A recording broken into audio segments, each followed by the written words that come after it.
Apa yang kamu ingat dari liburan terakhirmu? Kamu yang tidak tahu ingin pergi kemana? Atau mungkin cuma mengunjungi tempat wisata yang umum? Bahkan kamu juga mengambil foto di tempat yang sama seperti kebanyakan orang. Karena kurang maksimal dalam merencanakan perjalanan membuat kamu menemui tempat wisata belum buka. Harga tiket lebih mahal dari info yang didapat. Jalanan tidak mulus, jarak antar wisata terlalu jauh sehingga sampai di wisata tujuan sudah gelap. Padahal masih banyak tempat wisata lain yang indah dan menarik di sepanjang perjalanan. Kamu ingin mendapatkan pengalaman yang lebih baik dari liburanmu kemarin? Dengan Aturin, kamu bisa mendapatkan rekomendasi perjalanan sesuai budget dan kategori yang kamu sukai dengan mudah. Kamu dapat menemukan ribuan referensi rencana perjalanan dari traveler lainnya. Pilih dan edit rencana perjalanan yang kamu suka. Atau kamu dapat membuat rencana perjalanan sendiri secara praktis sesuai keinginanmu. Dan kamu juga akan mendapatkan informasi detail mengenai objek wisata di sini untuk melengkapi perjalananmu. Jangan lupa, bagikan rencana perjalananmu dan buat orang lain mengikuti jejak langkahmu. Agar banyak orang yang terbantu dalam merencanakan perjalanannya. Dan memiliki pengalaman juga kenangan yang tak terlupakan. Mau liburan? Pakai Aturin, dibikin gampang aja.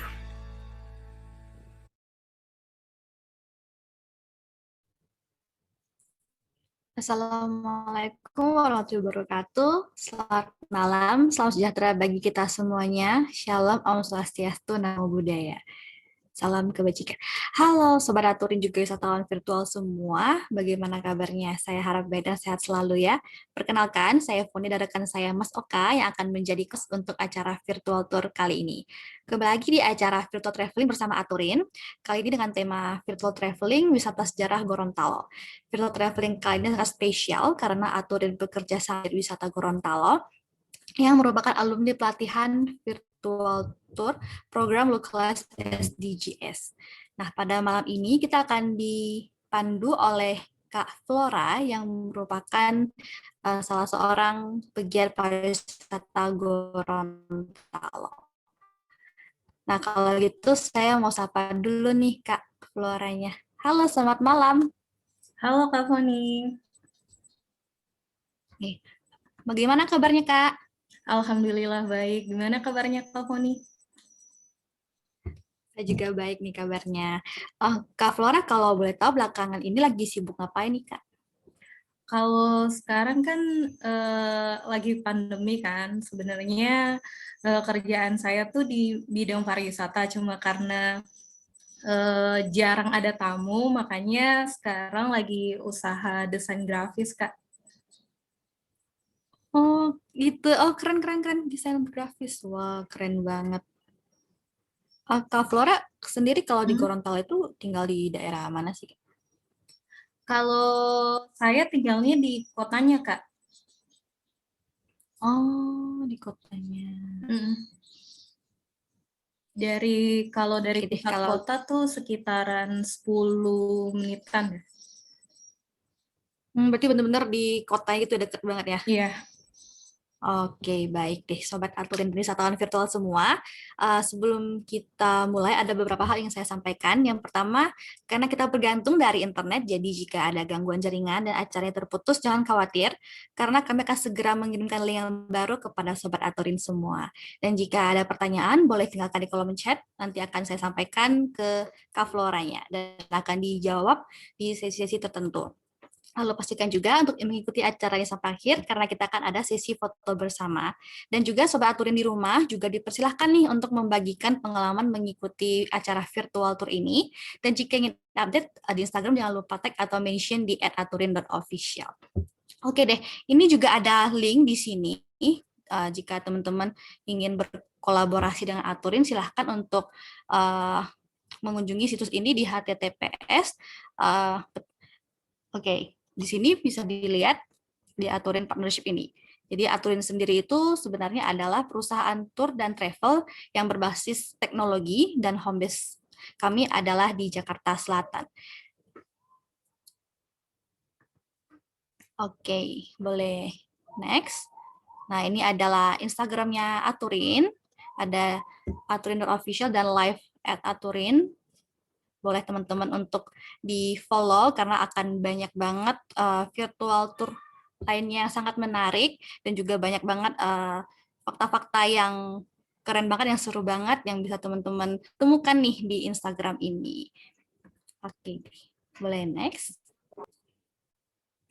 Oke, tanpa banyak kata-kata lagi, untuk Kak Flora, boleh silakan untuk memulai virtual tour-nya. Oke, terima kasih Kak Foni. Sebelumnya saya mau perkenalkan diri saya dulu. Perkenalkan, nama saya Flora Tamimananyi, biasa dipanggil Flora atau Flo. Nah, oke, sebelum kita trip virtual Gorontalo, saya mau jelasin sedikit nih tentang Gorontalo. Nah, Provinsi Gorontalo ini terletak pada Semenanjung Gorontalo di Pulau Sulawesi, tepatnya di bagian barat Provinsi Sulawesi Utara. Nah, di sisi lain, masyarakat Gorontalo juga memiliki budaya Moleleyangi atau dalam bahasa Indonesia disebut merantau. Nah, etnis Gorontalo paling banyak tersebar di Sulawesi Utara, Sulawesi Tengah, dan Kalimantan Timur. Nah, untuk penyebaran diaspora atau para perantau Gorontalo itu diperkirakan telah mencapai 5 kali lipat dari total penduduknya sekarang. Kalau sensus terakhir itu sekitaran 1,1 jiwa, jadi diperkirakan para perantau yang asli Gorontalo yang di luar daerah itu sekitaran 5 juta jiwa.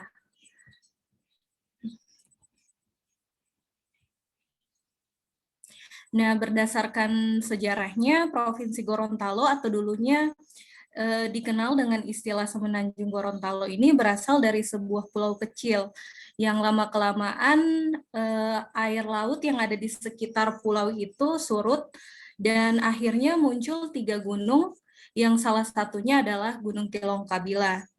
Nah, lembah ini terletak sebelah selatan Gunung Tilongkabila dan lokasi tersebut tercatat sebagai wilayah yang bernama Hulondalangi, yang kemudian dikenal sebagai daerah Hulondalo atau Gorontalo. Nah, ini yang merupakan cikal bakal wilayah kota Gorontalo. Nah, Gorontalo sendiri berasal dari kata Hulondalangi, sebuah nama salah satu kerajaan yang ada di Gorontalo. Jadi untuk Gorontalo sendiri itu ada beberapa versi ya tentang sejarahnya. Nah, untuk Hulondalangi sendiri itu memiliki makna lembah mulia. Hulondalangi juga dimaknai sebagai daratan yang tergenang. Selain itu, terdapat beberapa catatan sejarah mengenai asal-muasal nama Gorontalo ini. Di antaranya yaitu Huidu Totolu yang bermakna 3 gunung. Kemudian kata Pogulatalo yang bermakna tempat menunggu.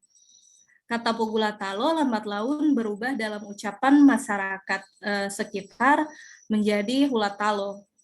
Nah, selain itu, Gorontalo sendiri juga berasal dari kata Hulondalo.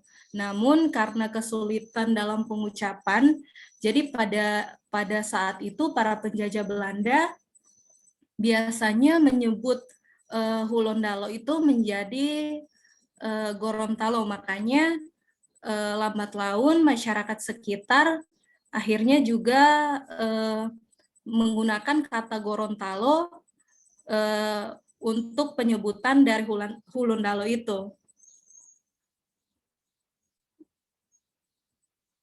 Nah, sama seperti daerah lainnya, Gorontalo juga memiliki berbagai macam julukan, antara lain Bumi Serambi Madinah, Provinsi Karawang, The Hidden Paradise, Bumi Para Sastrawan, dan juga Tanah Para Sultan. Nah, soal Tanah Para Sultan nih, contohnya seperti keluarga Gobel, banyak orang tahu gimana besarnya perusahaan Panasonic yang didirikan oleh keluarga Gobel, dan keluarga Gobel ini merupakan salah satu keluarga yang tersohor di Gorontalo. Nah, adapun keluarga Ningrat lainnya seperti keluarga Habibie, Uno, Wartabone, dan lainnya. Nah, fakta menarik tentang Gorontalo, The Hidden Paradise ini atau surga tersembunyi itu biasanya disebut oleh para wisatawan yang berkunjung ke Gorontalo. Ini bukan tanpa alasan karena setidaknya untuk para penggemar diving atau para penggemar wisata alam, itu Gorontalo seperti kepingan surga yang hilang. Nah, untuk para wisatawan yang mencintai alam itu Gorontalo biasanya masuk dalam bucket list-nya mereka. Oke, kita langsung ke destinasi pertama nih.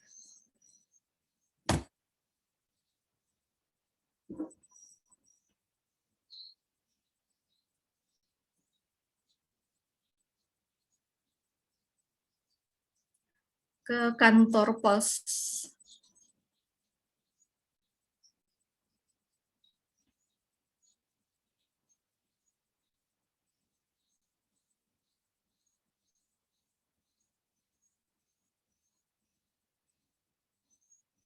Nah, kantor pos Gorontalo ini lokasinya berada di Jalan Nani Wartabone, Kelurahan Ipilo, Kecamatan Kota Selatan. Nah, di lokasi ini sama halnya ya kayak kantor pos lainnya, di lokasi ini tetap digunakan untuk pengantaran surat, paket-paket pos, penyortiran, transmisi dokumen, dan lain sebagainya.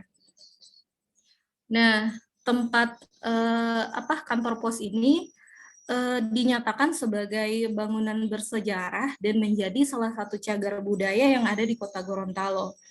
Nah, informasi yang saya dapat terakhir itu bangunan kantor pos ini telah ditetapkan sebagai cagar budaya melalui Surat Keputusan Menteri Kebudayaan dan Pariwisata Republik Indonesia. Nah, sejak tahun 1910-an, kantor pos ini masih berfungsi seperti dulu ya, tetap digunakan untuk paket-paket pos dan kegiatan lainnya. Nah, ukurannya sendiri untuk bangunannya ini kurang lebih sekitaran 690 meter persegi, di mana tidak hanya itu, kantor pos ini menjadi saksi sejarah pada penjajahan Hindia Belanda yang ada di wilayah Gorontalo. Bangunan tersebut didesain khusus oleh pemerintah Gorontalo. Saat itu mereka menggunakan kantor pos ini untuk menyimpan arsip-arsip rahasia. Nah, di dalam bangunan ini ada ruangan bahkan tebalnya dinding itu sekitaran 50 cm, dan ruangan ini digunakan untuk dokumen-dokumen penting yang ada di Provinsi Gorontalo. Nah, sejarah lainnya di kantor pos ini sendiri itu di mana merupakan tempat pengibaran bendera merah putih untuk pertama kalinya yang dilakukan oleh pemuda Gorontalo. Para pemuda ini dipimpin langsung oleh Panani Wartabone yang sebelumnya mereka pada saat itu berhasil memukul mundur para penjajah. Nah, selanjutnya kita masuk ke Masjid Hunto Sultan Amai.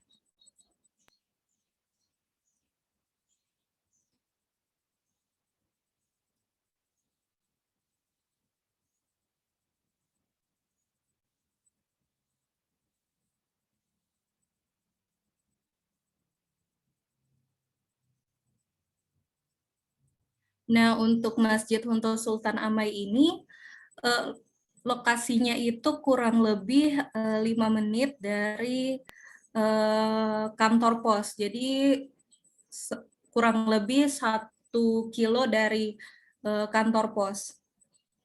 Nah, areanya area untuk Masjid Hunto Sultan Amai ini masih berada di pusat kota Gorontalo. Nah, Masjid Hunto ini dibangun pada tahun 1495 dan alhamdulillah masih berdiri kokoh dan menjadi masjid tertua di Provinsi Gorontalo. Nah, lokasinya itu berada di Kelurahan Biau, Kecamatan Kota Selatan, Kota Gorontalo. Masjid Hunto merupakan singkatan dari Ilohutungo yang berarti perkumpulan atau basis Islam zaman itu. Nah, ini adalah gambar suasana Masjid Hunto.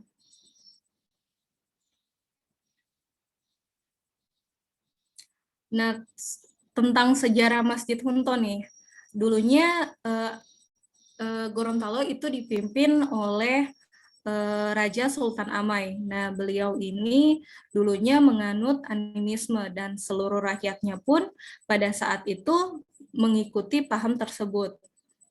Nah, begitu beliau masuk Islam, seluruh rakyatnya mengikuti langkah sang raja untuk masuk Islam. Nah, masjid ini digunakan sebagai mahar yang diberikan saat ia hendak menikah dengan Putri Boki Atungo, anak perempuan dari Raja Palasa yang ada di Sulawesi Tengah pada saat itu.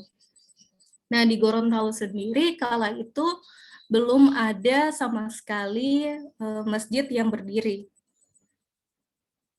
Nah, Raja Palasa yang ketika itu merupakan pengikut agama Islam yang taat, kemudian mengajukan satu syarat kepada Raja Amai.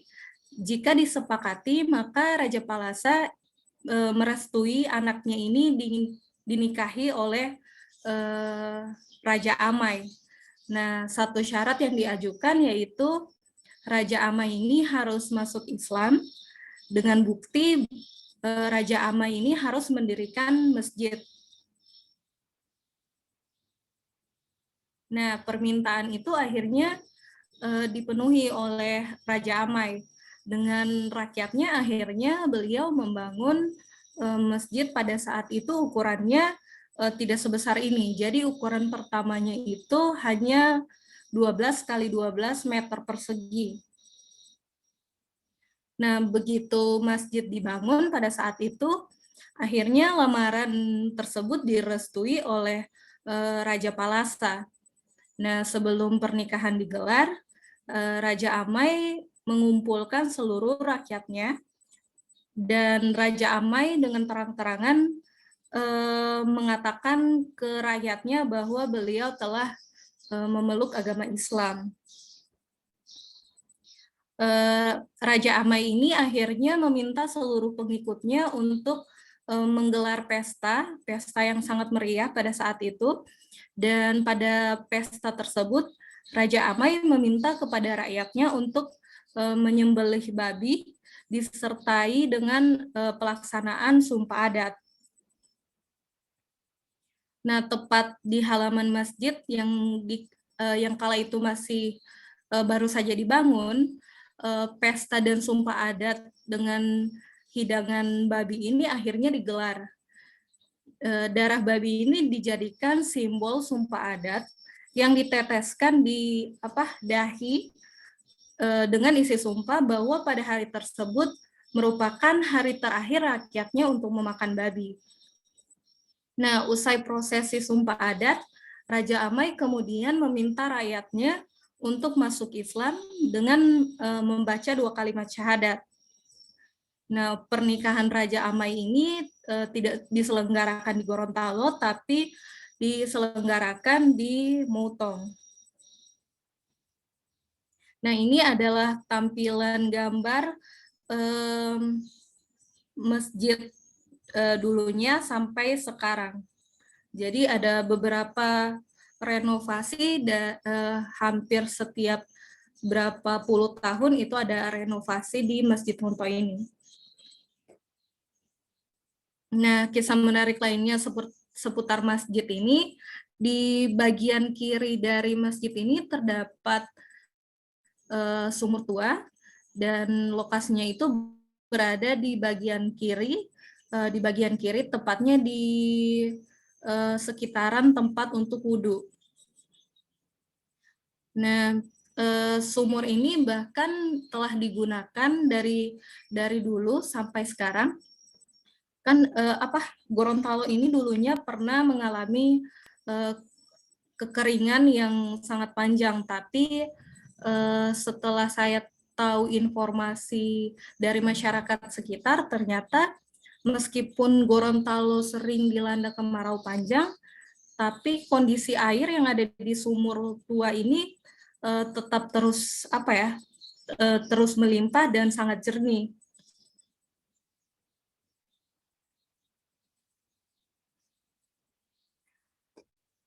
Selanjutnya kita ke arah Bone Bolango. Kita langsung menuju Desa Botubarani.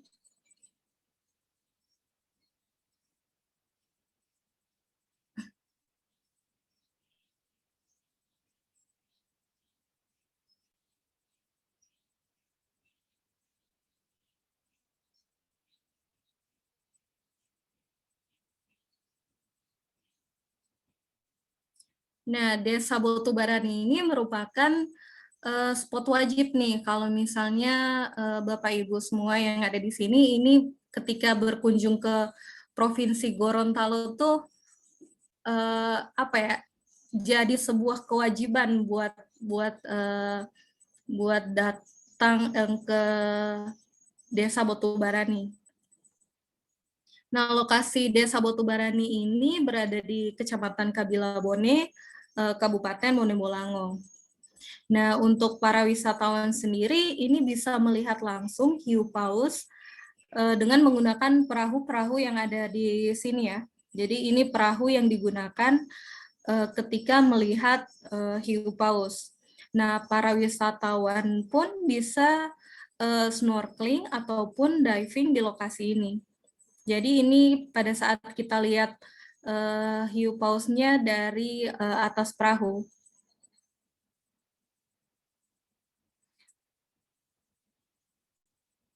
Nah, untuk ke lokasinya sendiri, informasi yang saya dapatkan itu sekarang sudah ada bus dari Kota Gorontalo ke spot hiu paus ini. Nah, harganya itu sekitaran Rp5.000. Tapi ada jam-jam tertentu, jadi busnya itu cuma ada pagi, siang, dan sore. Nah, untuk ke lokasi Desa Botubarani ini itu sangat mudah karena sudah terdapat banyak sekali papan-papan penunjuk arah. Jadi pada saat kita dari kota ke Desa Botubarani, sepanjang jalan tuh biasanya ada papan informasi untuk ke Desa Botubarani. Nah, yang paling banyak papan informasinya itu terletak kurang lebih di hiu paus ini. Jadi misalnya papan yang bertuliskan 1 kilometer menuju Desa Botubarani, terus 500 meter menuju Desa Botubarani, seperti itu. Nah, tahun 2016 sampai tahun 2018 itu menjadi puncak wisatawan datang ke Desa Botubarani. TV nasional bahkan juga sering meliput seperti yang kita lihat di sini. Itu ada Menteri Susi datang berkunjung ke hiu paus dan beliau juga berenang dengan hiu paus. Jadi pada saat itu ketika ada kunjungan kerja, beliau juga menyempatkan diri untuk berkunjung ke hiu paus, dan beliau juga berdiskusi dengan masyarakat sekitar tentang do and don'ts yang ada di untuk wisata hiu paus. Nah, pada saat itu masyarakat itu masih menggunakan mesin di perahu, dan akhirnya Menteri Susi mengatakan bilang ke para masyarakat itu kalau mesin ini sangat berbahaya untuk hiu paus ini. Dan makanya Ibu Susi sendiri itu menyarankan untuk hanya menggunakan dayung saja dari pesisir pantai ke spotnya. Nah, untuk spotnya sendiri itu jaraknya hanya kurang lebih 50 meter sampai 100 meter dari bibir pantai sampai di spotnya hiu paus ini.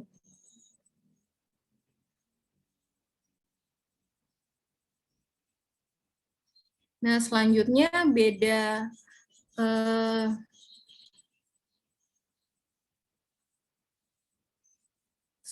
perbedaan destinasi Botubarani, wisata hiu paus yang ada di Botubarani dengan daerah lainnya. Nah, kalau yang di Gorontalo itu lokasinya benar-benar sangat dekat dengan kota Gorontalo. Jadi jaraknya hanya sekitaran 30 menit dari kota Gorontalo. Beda dengan daerah lainnya, biasanya yang ada di Kalimantan dan di Papua Barat itu sangat jauh dari pemukiman. Terus kalau di Gorontalo aksesnya itu sangat mudah. Jadi bisa menggunakan motor, bentor, ataupun mobil. Nah, kalau di Gorontalo, bagusnya adalah sudah sangat banyak fasilitas umum, sehingga memudahkan wisatawan untuk sehingga wisatawan ini bisa betah di lokasi wisata hiu paus ini. Dan biayanya itu sangat murah. Jadi kalau misalnya kita pakai perahu ini, itu hanya di-charge 100.000 dan bisa dipakai untuk 3 orang.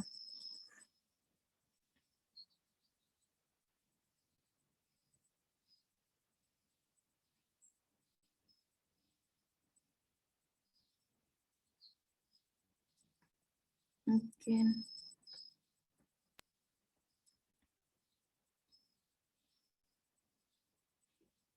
Oke, selanjutnya dari hiu paus ini kita langsung ke rumah makannya dulu. Nah, di Desa Botubarani itu ada rumah makan Pandawa yang lokasinya itu kurang lebih hanya sekitaran tidak sampai 5 menit dari wisata hiu paus ini, dari spotnya.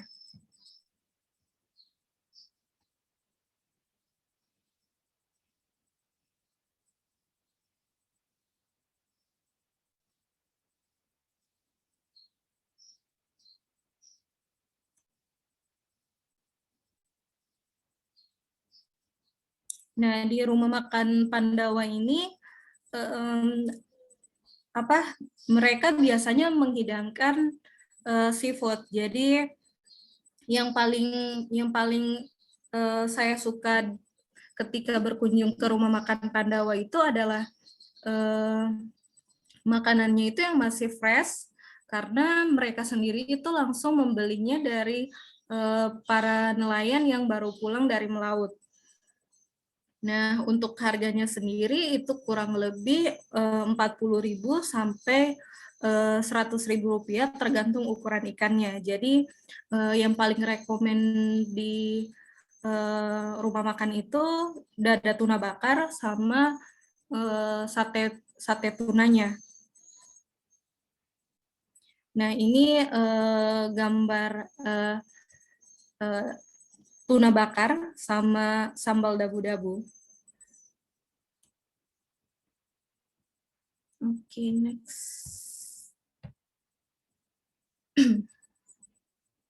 Nah, selanjutnya kita mengunjungi Pantai Kurenai. Nah, itu dari Rumah Makan Pandawa sendiri lokasinya sangat dekat karena masih berada di satu kawasan, yaitu di Desa Botubarani. Jadi kalau dari Rumah Makan Pandawa sendiri itu kurang lebih sekitaran 5 menit. Nah, ini pemandangan di Pantai Kurenai. Nah, bagusnya di Pantai Kurenai ini itu masih banyak sekali pohon-pohon, sehingga kalau misalnya para wisatawan yang mau camping ataupun pasang hammocknya di situ bisa menggunakan langsung kait saja di pohon-pohon yang ada di sekitaran Pantai Kurenai ini. Nah, bagusnya Pantai Kurenai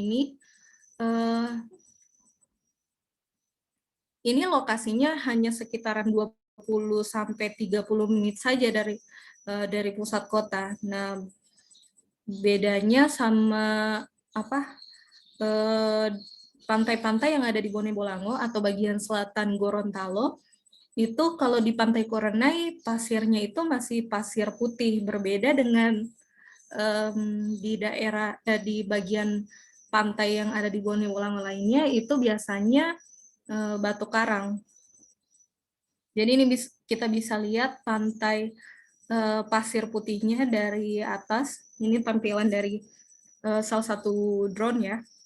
Jadi bagian kanannya itu masih banyak sekali pohon-pohon.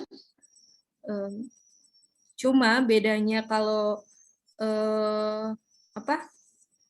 di Pantai Kurenai ini dengan pantai yang ada di kawasan Bone Bolango itu masih belum belum terurus. Jadi suasananya itu cenderung lebih sepi.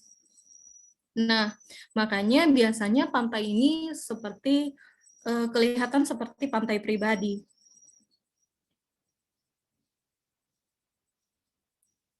Nah, kalau berkunjung ke sini, baiknya itu pada saat hari kerja, karena kondisinya itu lebih sepi. Memang sih pada hari Sabtu dan Minggu biasanya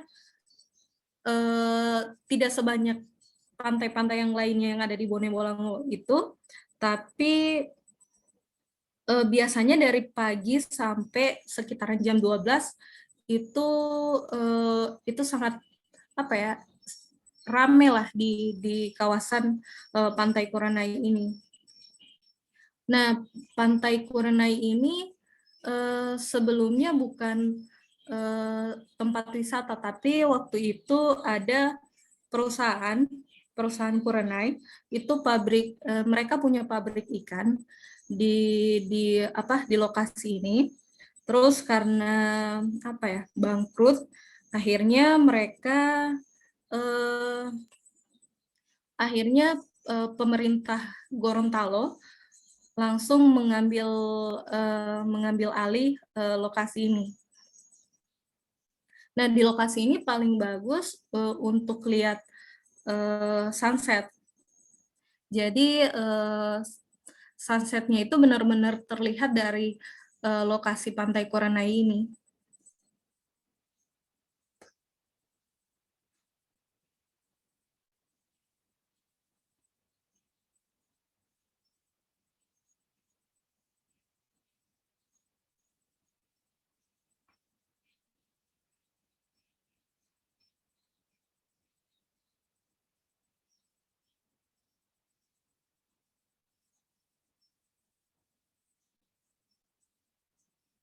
Nah, ini ada beberapa foto yang ada di kondisi yang ada di Pantai Kurenai. Nah, kalau untuk jajanan seperti ini biasanya hanya ada pada hari Sabtu dan Minggu. Jadi para pedagang yang dari Kota Gorontalo itu biasanya mereka membawa apa ya, gerobak-gerobak kecil untuk ke Pantai Kurenai ini. Mereka juga biasanya membawa tikar dan menyewakannya itu kepada para wisatawan yang berkunjung ke Pantai Kurenai.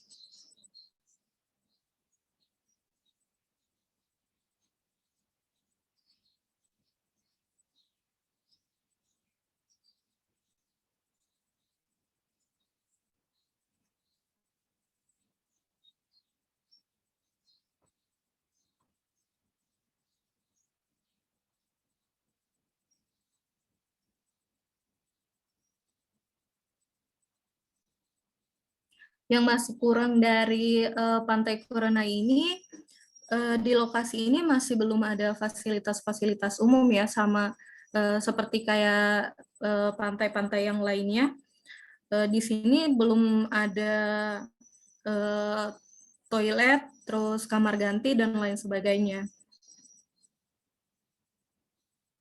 Jadi kalau misalnya pada saat wisatawan ingin berenang di Pantai Kurenai ini, biasanya mereka untuk bilasnya mereka ke rumah masyarakat-masyarakat yang ada di sekitaran Pantai Kurenai ini. Jadi benar-benar masih kosong. Hanya ada bangunan lama dari pabrik ikan, pabrik Kurenai.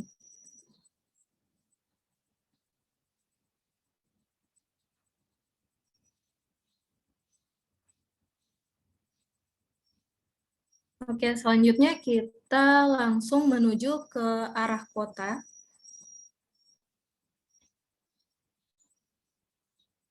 Nah, pada saat menuju arah kota, kita bakalan melewati jembatan Talumolo 1 dan Talumolo 2. Tapi yang paling dekatnya itu adalah jembatan Talumolo 1.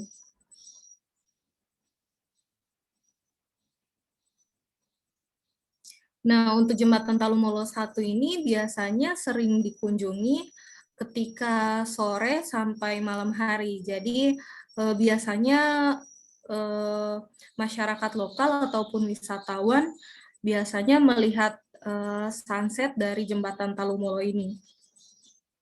Nah, di jembatan Talumolo ini juga terdapat banyak sekali para pedagang yang menjajakan makanannya di bagian pinggir-pinggir jembatan, samping kiri dan kanan jembatan.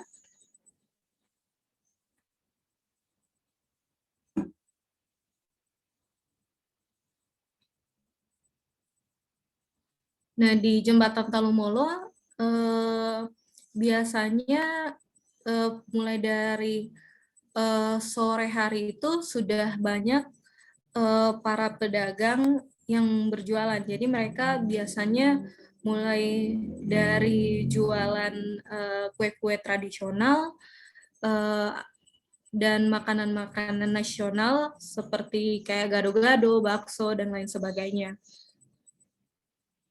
Nah, di jembatan Talumolo ini juga digunakan untuk para pedagang untuk berjualan sayuran, ikan, dan lain sebagainya. Nah, kalau di tampilan ini sebelah kirinya itu jembatan Talumolo 1 dan yang bagian kanannya itu jembatan Talumolo 2.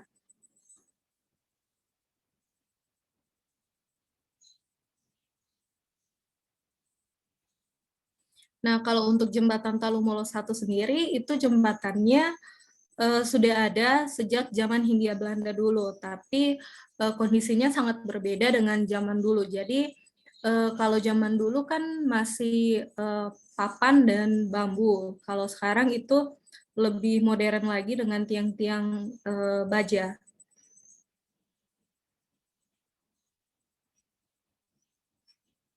Oke.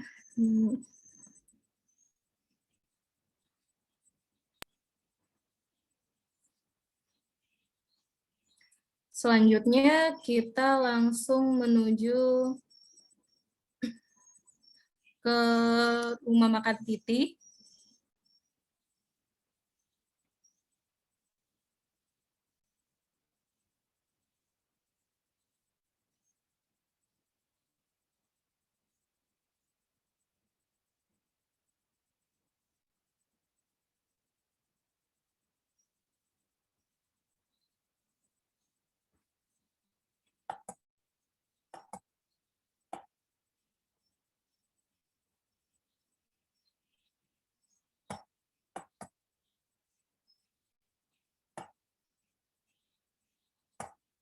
Nah, kalau di rumah makan Titi ini menyediakan beragam macam menu kuliner dari makanan tradisional dan makanan Nusantara.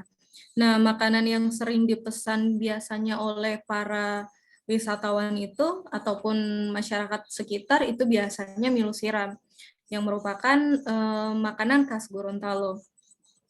Nah, makanan lainnya yang tak kalah enak itu adalah olahan seafood, mulai dari ikan bakar, ikan santan goroho, udang rica, dan lain sebagainya. Nah, ini menu-menu yang ada di rumah makan Titi.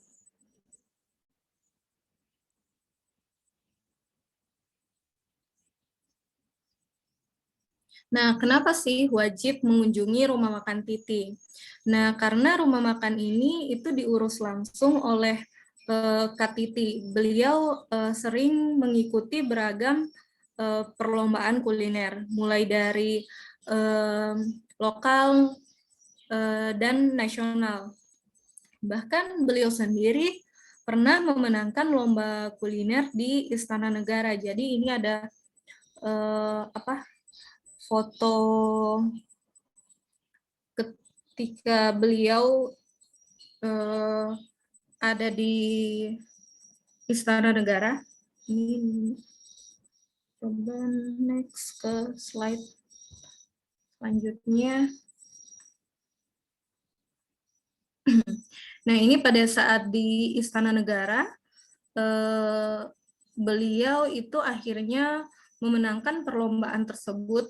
Dan di sini ada foto Bapak Jokowi dan istrinya yang saat itu mereka menyukai masakan dari Kak Titi, yaitu ikan santan goroho. Nah, ini bagian kanan atas ini adalah ikan santan goroho. Nah, goroho sendiri itu adalah salah satu jenis pisang yang tumbuh di daerah Sulawesi. Nah, biasanya itu lebih banyak di daerah Sulawesi Utara. Nah, goroho sendiri itu teksturnya sangat berbeda dengan tekstur dengan pisang lainnya. Jadi kalau goroho itu biasanya lebih keras dibandingkan pisang lainnya. Jadi paling bagus untuk dibuat ikan santan goroho ataupun langsung dibuat seperti stik pisang. Jadi teksturnya itu seperti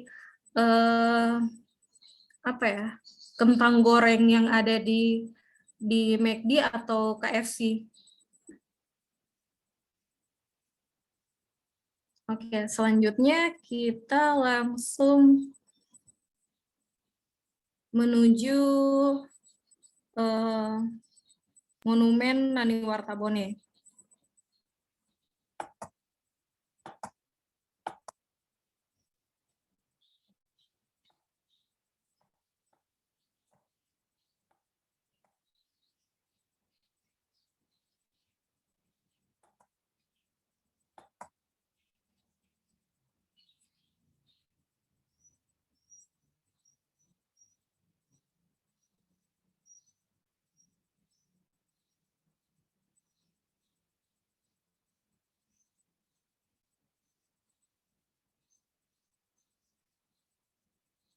Nah, untuk Monumen Nani Wartabone ini itu terletak di 0 kilometernya Gorontalo. Jadi di sini juga ada lapangan taruna remaja. Nah, Nani Wartabone ini merupakan salah satu pahlawan bagi masyarakat Gorontalo yang banyak mengabdikan diri sebagai pejuang kemerdekaan bangsa Indonesia. Nah, dalam catatan resmi negara kan untuk proklamator kemerdekaan Indonesia secara nasional yaitu Bapak Soekarno dan Muhammad Hatta. Nah, yang kemudian dikenal sebagai presiden dan wakil presiden pertama yang ada di negeri ini. Namun jauh sebelum kedua tokoh ini pernah ada sosok yang memproklamirkan kemerdekaan Indonesia. Dialah Bapak Nani Wartabone, seorang pahlawan yang memproklamirkan kemerdekaan Indonesia setelah beliau memukul mundur para pasukan Belanda pada tahun 1942. Nah, ini tampilan monumen Nani Wartabone di Taruna Remaja.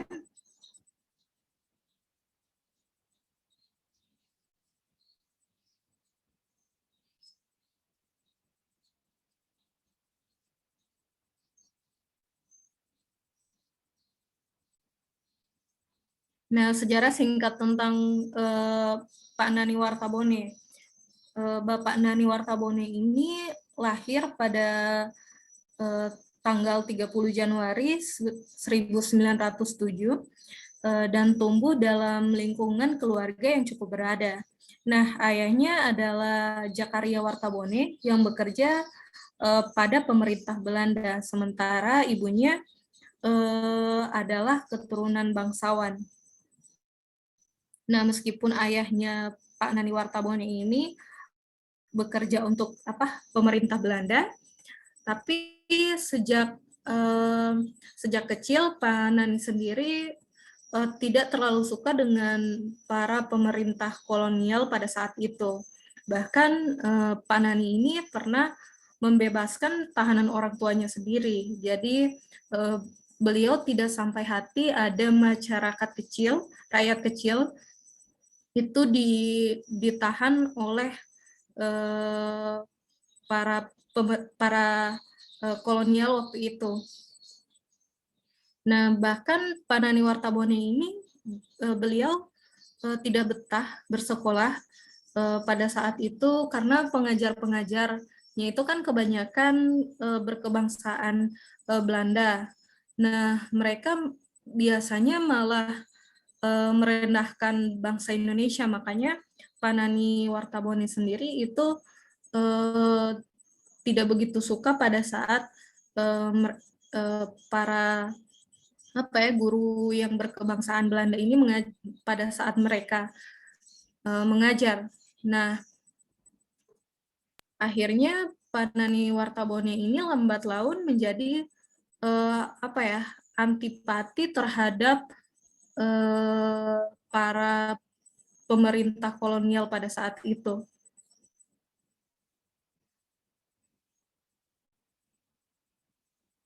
Nah, Pak Nani sendiri itu dalam sejarahnya beliau yang memimpin upacara pengibaran merah putih yang dilangsungkan di kantor pos Gorontalo pada tanggal 23 Januari 1942. Nah, kalau di area Taruna Remaja ini itu banyak sekali kuliner. Jadi itu mulai dari sore sampai malam itu biasanya para pedagang banyak sekali di area ini. Nah, biasanya makanannya itu mulai dari menu seperti bakso, nasi goreng, gado-gado dan lain sebagainya. Nah, kalau untuk wahananya sendiri itu di lapangan Taruna ini terdapat wahana permainan anak. Jadi kalau misalnya untuk bawa anak itu bisa kita bisa main sama mereka di area ini.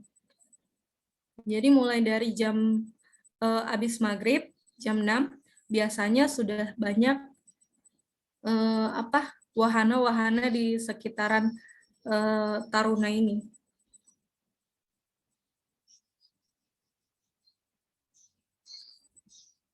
Nah, ini bisa dibilang seperti alun-alunnya Gorontalo.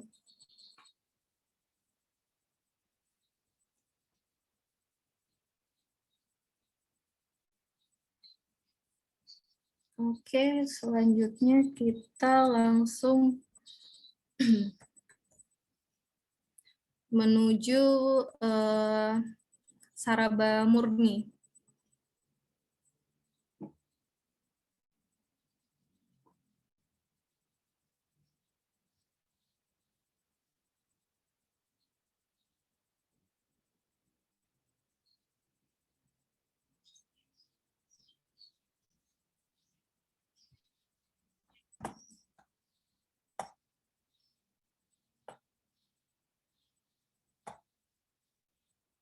Nah, untuk ke tempat Saraba Murni ini, itu hanya kurang lebih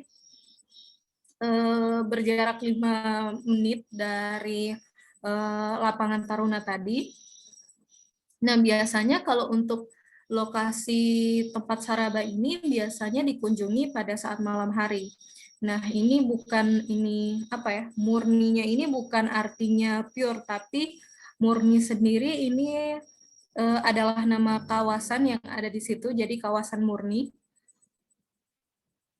Nah, itu biasanya dikunjungi mulai dari rata-rata pengunjungnya datang sekitaran jam 8 sampai jam 12. Tapi lokasinya ini kita bisa nongkrong di situ sampai jam 2 sampai jam 3 pagi.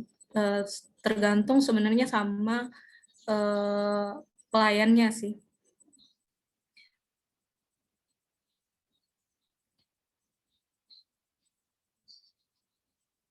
Nah, kalau Saraba yang di sini, ini disajikan dengan aneka pilihan tanpa telur, pakai telur ayam kampung, dan pakai telur puyuh.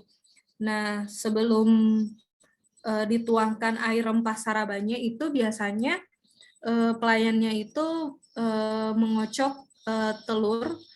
Saya paling suka tuh kalau dipakein telur puyuh. Nah, untuk harga di sini itu mulai dari 8.000 sampai 15.000 rupiah. Nah, konon katanya Saraba ini dapat mengembalikan vitalitas tubuh setelah lelah beraktivitas di luar. Jadi makanya Saraba paling bagus diminum pada saat malam hari karena bisa membantu tubuh untuk rileks. Nah, selanjutnya kita langsung ke belanja oleh-oleh nih. Langsung ke toko oleh-oleh Maharani.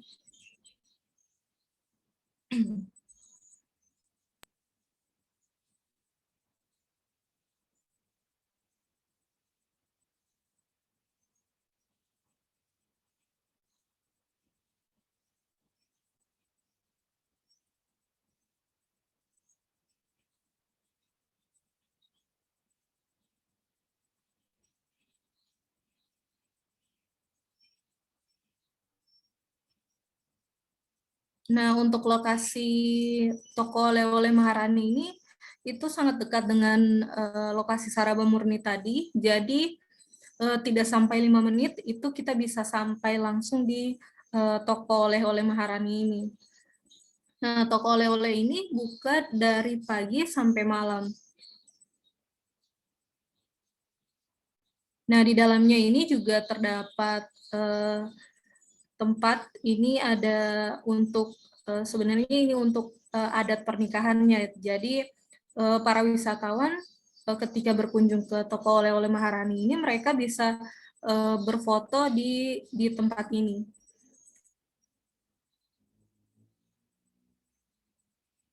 Nah, di toko Maharani sendiri itu mereka menjual berbagai macam souvenir dan makanan. Jadi mulai dari kue pia yang paling terkenal di Gorontalo, terus ada kopi Pinobu yang merupakan kopi khas Gorontalo, terus ada kacang potong, terus ada banyak juga produk-produk UMKM lainnya.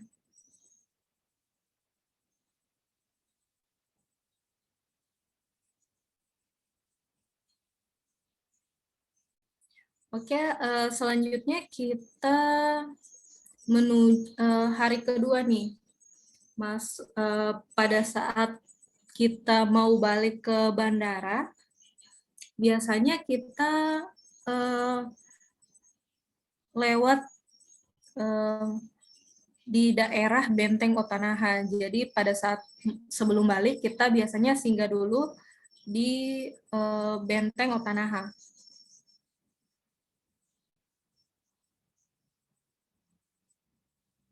Nah, lokasi Benteng Otanaha ini terletak di Dembe 1, Kecamatan Kota Barat, Kota Gorontalo. Nah, Benteng Otanaha ini terletak di sangat dekat dengan Danau Limboto. Jadi pada saat kita mau berkunjung ke Benteng Otanaha, ini kita bisa lihat langsung view pemandangannya Danau Limboto.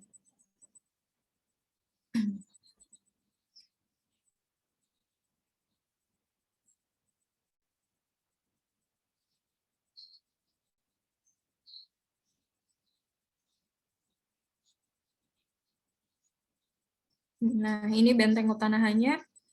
Itu kita bisa lihat dari atas pemandangan Danau Limboto dan perkampungan yang ada di sekitaran Benteng Otanaha ini.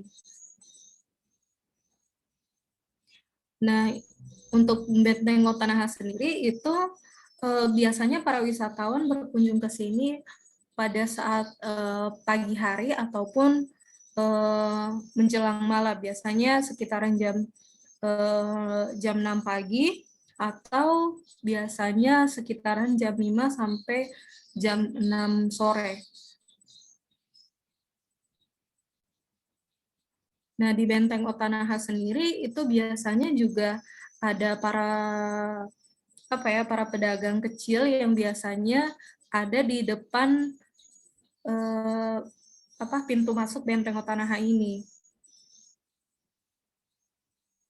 Nah, benteng ini merupakan saksi bisu dari perlawanan rakyat Indonesia terhadap bangsa Portugis pada saat itu. Jadi masyarakat Gorontalo ini menyebutnya sebagai benteng pertahanan pada saat itu. Nah, nama dari benteng itu sendiri diambil dari bahasa setempat yang berarti di mana Ota berarti benteng dan Naha merupakan nama dari Raja Ilato yang menemukan kembali benteng ini.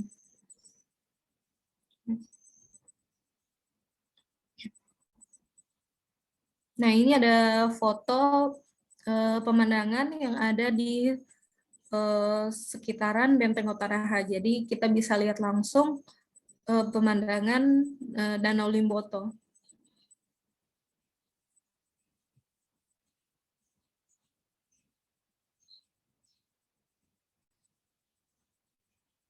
Oke, virtual tour-nya sudah selesai nih. Jadi selanjutnya kita bahas tentang oleh-oleh khas Gorontalo. Nah, kalau di sini oleh-oleh khas Gorontalo ada kain karawo, kue pia Gorontalo, terus upia karanji atau biasa disebut kopia karanji, keranjang, dan kue karao. Nah, kain karao ini beberapa tahun terakhir itu sering dipromosikan di berbagai event nasional ataupun di luar negeri. Nah, ada salah satu desainer asli Gorontalo. Beliau namanya Agus Lahinta. Beliau ini berhasil mempromosikan kain karao ini sampai ke Amerika. Nah, selanjutnya ini ada kue pia Gorontalo. Nah, bedanya dengan kue pia Gorontalo dengan kue pia Jogja itu dari teksturnya. Jadi kalau kue pia Gorontalo itu biasanya teksturnya itu lebih garing dibandingkan kue pia yang ada di Jogja. Jadi kalau kue pia di Jogja kan teksturnya lebih lembut, tapi kalau kue pia Gorontalo itu lebih renyah.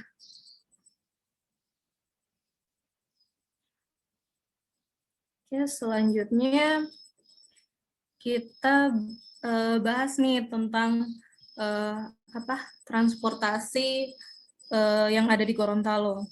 Nah, Bentor ini hadir sejak tahun 2000.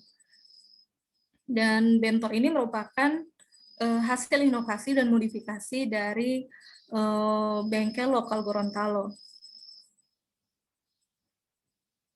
Nah, kehadiran Bentor ini sangat dirasakan manfaatnya oleh masyarakat Gorontalo. Nah, kalau di gambarnya ini ada Pak Jokowi bersama istrinya pada saat berkunjung ke Gorontalo menggunakan Bentor. Nah, bagusnya di Bentor ini tidak hanya membawa penumpang, Bentor ini biasanya digunakan untuk mengangkut barang. Nah, pada mulai tahun 2010, Bentor Gorontalo ini mulai diminati oleh beberapa daerah. Jadi, setahu saya itu sudah ada di Sulawesi Utara, Sulawesi Tengah, sampai Sulawesi Selatan. Nah, kalau sekarang bagusnya untuk pesan Bentor sendiri itu sudah ada aplikasi. Jadi, mulai dari Gojek dan Grab itu sudah bekerja sama dengan abang Bentor yang ada di Gorontalo. Jadi kita bisa langsung pesan saja dari aplikasi Gojek atau Grab.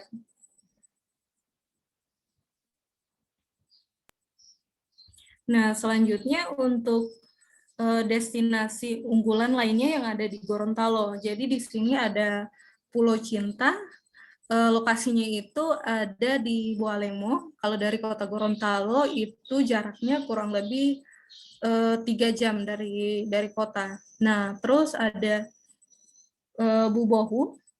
Nah, Bubohu ini kalau jaraknya kurang lebih 1 jam dari kota Gorontalo.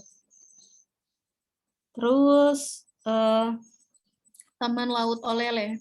Nah, kalau Taman Laut Olele ini lokasinya ada di Bone Bolango. Ini salah satu spot diving yang paling dikunjungi oleh para wisatawan. Kalau misalnya mereka berkunjung ke Gorontalo, biasanya mereka berkunjung ke Taman Laut Olele ini. Nah, bagusnya di Taman Laut Olele ini ada namanya Karang Salvador Dali. Bentuknya itu seperti lukisan Salvador Dali. Jadi salah satu pelukis ternama.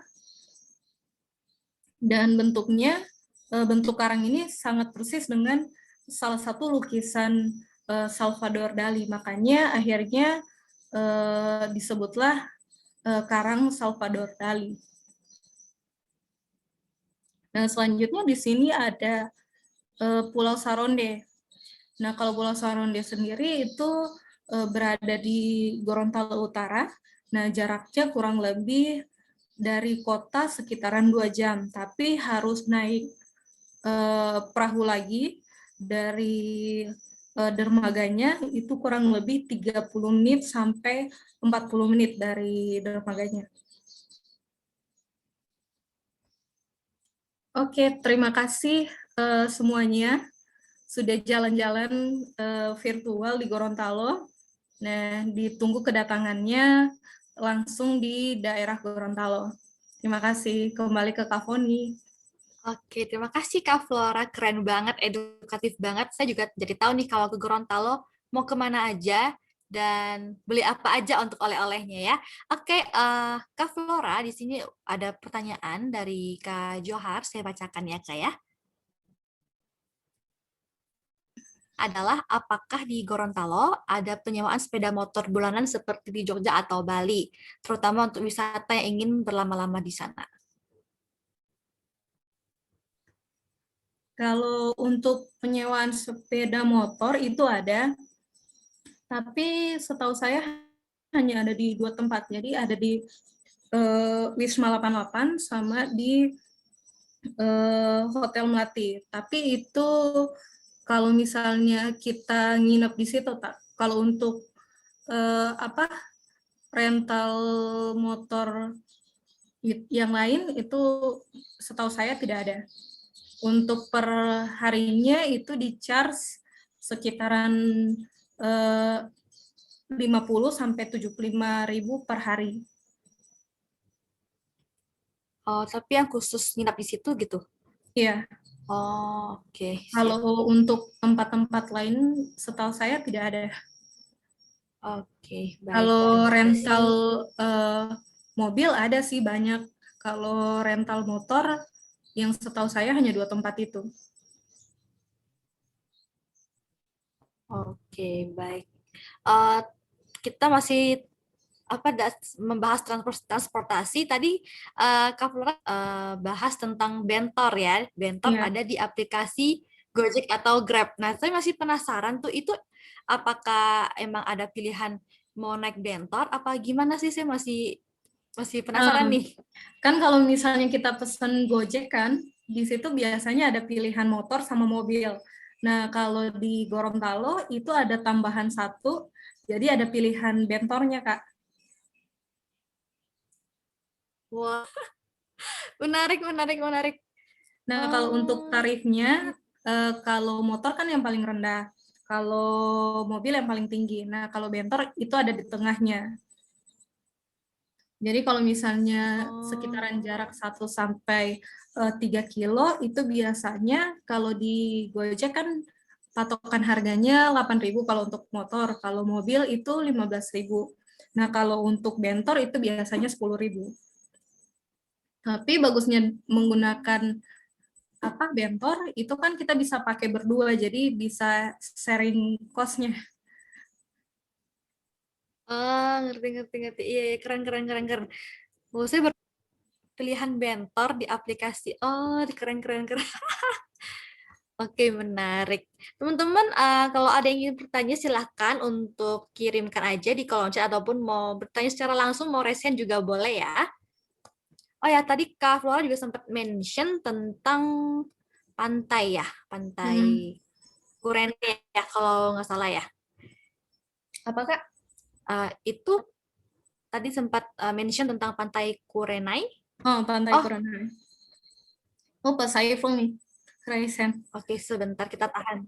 Oh ya, ada Pak Syaiful, kita tahan dulu ya. Oke, silakan Pak Syaiful. Mungkin ada pertanyaan, silakan.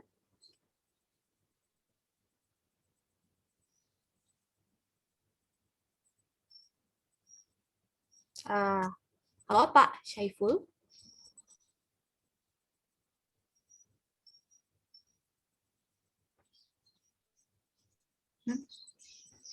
Halo. Halo, iya, Pak. sudah Pak. Ya, selamat malam ini Mbak Flora. Iya, malam Pak. Ya, salam sehat ini buat Gorontalo dari Makassar.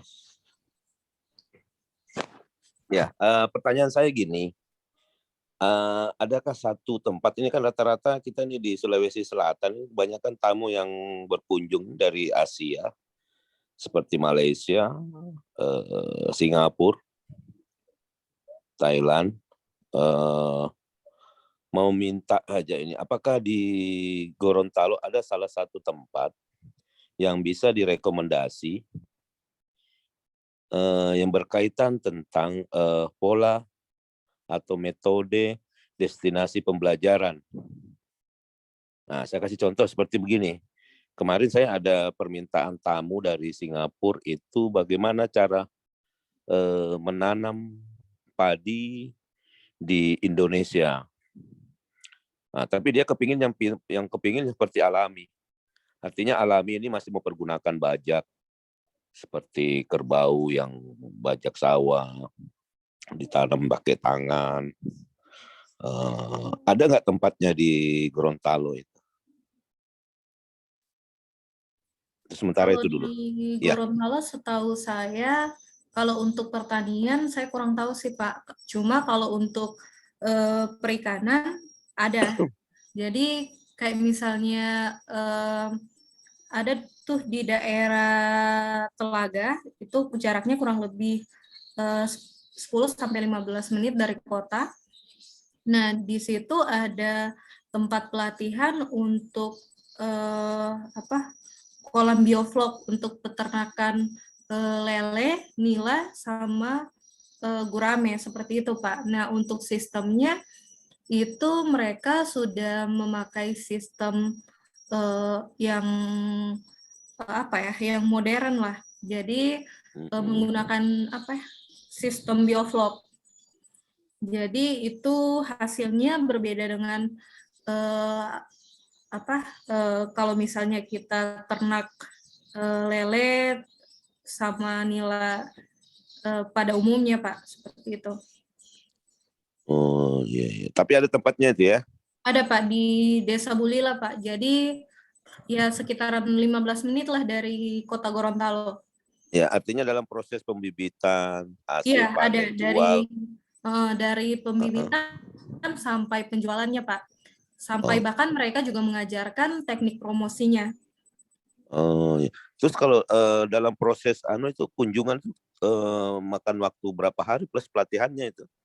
Kalau untuk pelatihannya itu sebenarnya tergantung permintaan dari wisatawan sih, Pak. Kalau misalnya mereka pengen lihat benar-benar itu biasanya sekitaran 5-7 hari. Berarti yang kelola dari Dinas Perikanan ya? Enggak, Pak, dari masyarakat sekitar. Jadi masyarakat itu ya? BUMDes, Pak. BUMDes. Oh iya. Itu bisa direkomendasi itu ya? Iya, Pak. Bagus. Saya sudah berapa kali berkunjung ke sana, Pak. Iya. Insya Allah deh kalau misalnya nanti ke depan nanti saya hubungi Mbak Flora. Iya, Oke, iya. makasih banyak. Itu saya alhamdulillah berarti ada ya. Karena kayak kita di Makassar itu kan banyak ada pertanian. Kita larinya ke diklat pertanian ada di Kabupaten Maros. Terus misalnya kopi ada kita kirim juga bisa ke Toraja. Ya hampir sama mirip-mirip dengan inilah. Kalau kopi setahu saya ada sih, Pak. Tapi agak jauh dari kota. Ya itu dikelola oleh masyarakat itu ya langsung ya. Iya, langsung dikelola sama BUMDesnya, Pak. Nah ini yang salah satu lah kendalanya kita di Indonesia biasa satu destinasi perubahan fatalnya itu kalau sudah alami bisa dijadikan modern, canggih gitu. Nah padahal kan tamu asing itu kebanyakan dia pingin pure yang betul-betul alami. Nah makanya saya biasa ngambil kesimpulan bahwa pariwisata di Indonesia itu biasanya destinasinya bukan pure alami, tetapi sudah ada perubahan yang sangat ini sehingga tamu-tamu juga kurang menarik gitu biasanya. Hanya kepinginnya itu kalau tamu asing dia kepingin yang pure, betul-betul yang belum pernah disentuh, walaupun disentuh tapi tidak separah gitu. Ya, jadi tidak ada perubahan lah. Ya oke, terima kasih banyak nih Mbak Flora informasinya ini. Iya, Pak. Terima kasih Pak Saiful.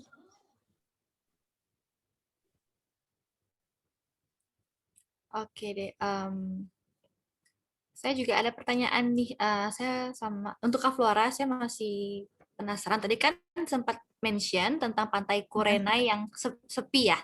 Nah, itu sepinya maksudnya kayak kenapa bisa sepi? Apakah karena jauh atau gimana sih, Kak? Gitu. Bukan karena jauh sih, malah Pantai Kurenai itu pantai yang paling dekat dengan kota Gorontalo. Cuma karena emang fasilitasnya di situ yang sama sekali tidak ada, makanya wisatawan tuh biasanya lebih memilih pantai-pantai lainnya seperti kayak di spot hiu paus, terus Botutonuo dan lain sebagainya yang ada di daerah Bone Bolango. Soalnya kan itu dulunya hanya pabrik ikan nih Kak. Terus setelah mereka bangkrut, itu langsung diambil alih lagi oleh pemerintah Gorontalo. Tapi mereka belum membuat fasilitas-fasilitas di Pantai Kurenai itu. Berarti masih minim amenitasnya ya? Iya, benar. Oke, baik. Terima kasih Kak Flora. Kita akan berpindah, kita akan main games dulu nih. Oke, ya teman-teman semua, kita akan main games.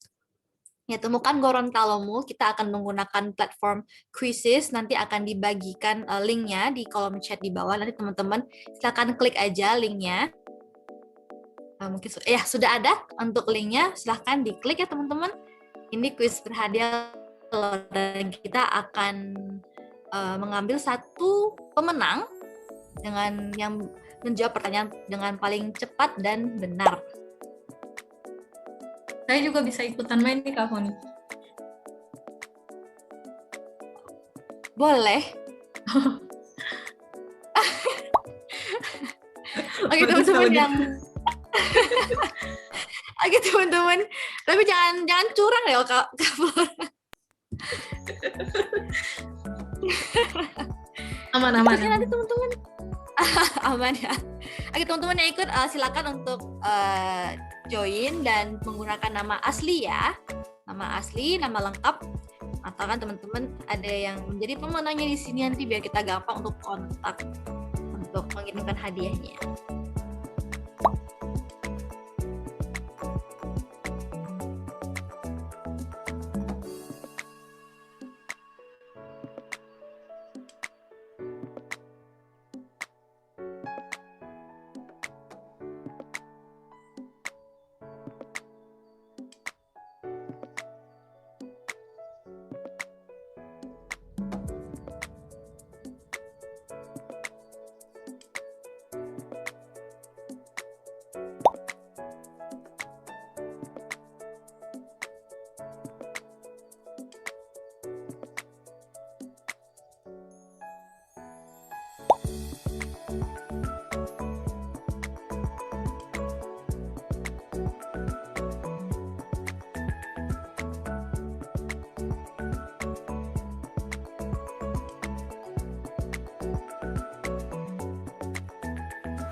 Tunggu sebentar lagi akan kita mulai ya.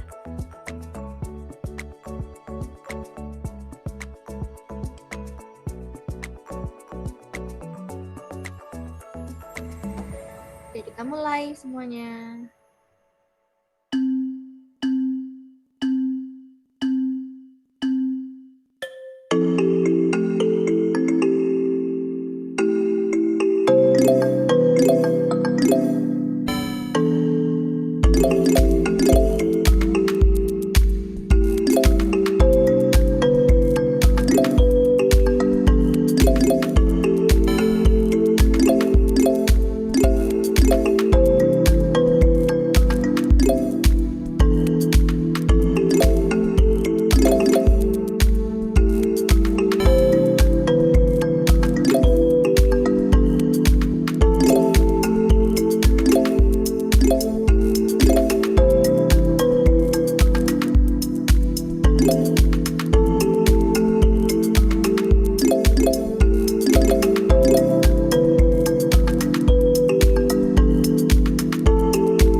selamat untuk Kak Putri atas Kak Putri udah menang nih ya. Oke, nanti kita bakalan tampilin screen cara klaim hadiahnya untuk Kak Putri. Selamat sekali lagi ya.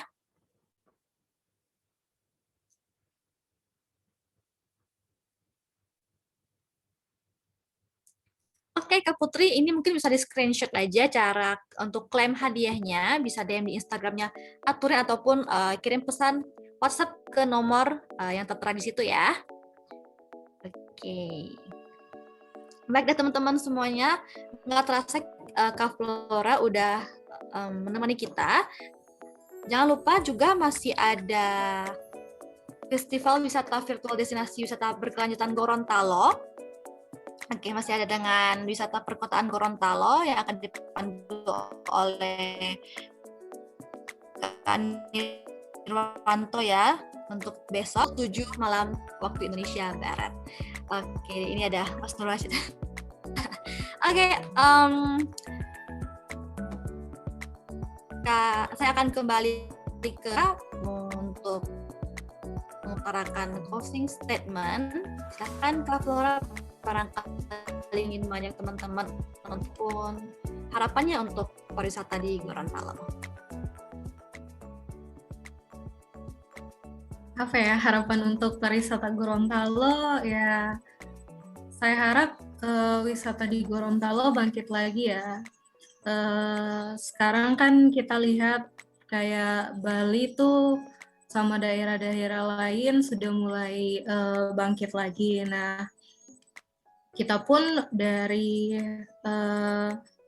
Gorontalo itu juga sekarang lagi berusaha semaksimal mungkin buat para wisatawan berkunjung lagi ke Gorontalo. Nah, kalau untuk dari pramuwisatanya sendiri, para tour guide-nya, itu sekarang juga kita sering latihan-latihan lagi tentang materi-materi untuk destinasinya. Nah, salah satunya juga thank you banget buat Aturin. Jadi sudah menyelenggarakan acara wisata virtual. Oke, gitu aja Kak Foni. Thank you semuanya. Oke, baik. Terima kasih Kak Flora dan teman-teman semuanya. Kita akan foto bersama dulu untuk teman-teman yang tidak keberatan untuk on cam, boleh silakan untuk aktifkan videonya. Kita akan foto bersama terlebih dahulu yang akan dipandu oleh rekan saya untuk Mas Oka. Oke, baik. Silakan Bapak Ibu bisa diaktifkan kameranya untuk yang lain mungkin. Oke, baik, ditunggu. Oke, siap. Kalau gitu, 1, 2, 3. Oke, terima kasih. Kembali ke Foni. Mantap, Oke, terima kasih Mas Oka. Mantap. Baik, untuk virtual tour hari ini sampai di sini. Terima kasih untuk teman-teman semua yang sudah join. Terima kasih juga untuk Kak Flora udah memberikan pemaparan yang sangat baik, sangat lengkap, edukatif, informatif banget. Sampai bertemu di virtual tour selanjutnya. Saya juga mohon maaf apabila ada kata-kata yang kurang berkenan dan terima kasih atas perhatiannya. Selamat malam semuanya. Apa yang kamu ingat dari liburan terakhirmu? Kamu yang tidak tahu ingin pergi kemana, atau mungkin cuma mengunjungi tempat wisata yang umum. Bahkan kamu juga mengambil foto di tempat yang sama seperti kebanyakan orang. Karena kurang maksimal dalam merencanakan perjalanan membuat kamu menemui tempat wisata belum buka. Harga tiket lebih mahal dari info yang didapat. Jalanan tidak mulus, jarak antar wisata terlalu jauh sehingga sampai di wisata tujuan sudah gelap. Padahal masih banyak tempat wisata lain yang indah dan menarik di sepanjang perjalanan. Kamu ingin mendapatkan pengalaman yang lebih baik dari liburanmu kemarin? Dengan Aturin, kamu bisa mendapatkan rekomendasi perjalanan sesuai budget dan kategori yang kamu sukai dengan mudah. kamu dapat menemukan ribuan referensi rencana perjalanan dari traveler lainnya. Pilih dan edit rencana perjalanan yang kamu suka. Atau kamu dapat membuat rencana perjalanan sendiri secara praktis sesuai keinginanmu. Dan kamu juga akan mendapatkan informasi detail mengenai objek wisata di sini untuk melengkapi perjalananmu. Jangan lupa, bagikan rencana perjalananmu dan buat orang lain mengikuti jejak langkahmu. Agar banyak orang yang terbantu dalam merencanakan perjalanannya. Dan memiliki pengalaman juga kenangan yang tak terlupakan. Mau liburan? Pakai Aturin, dibikin gampang aja.